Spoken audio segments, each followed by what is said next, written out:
Hello, I'm Dr. Bressler. I'm here in San Diego at the DDW 2016. Excited to be here. I've had the opportunity to try to look over some of the relevant presentations with regards to ulcerative colitis. I would say here are some of the points that resonate most importantly with me in this year's meeting.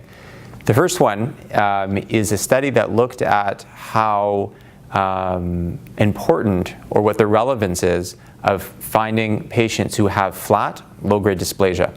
I think it's relevant because we have older data that gave us some insight, but we think as technology has changed and our skills and knowledge in how to handle low-grade dysplasia has changed, they may not be as accurate. And the long and short of it is that in the patients in this era that had true flat low-grade dysplasia, 25% of them within about a year progressed to serious disease such as cancer or high-grade dysplasia, which highlights still the potential relevance of finding or what to do with focal flat low-grade dysplasia. That was one abstract that got my attention. The next abstract that something I thought was interesting to consider was the value of giving more infliximab in patients who haven't had an optimal response in hospital who are steroid refractory.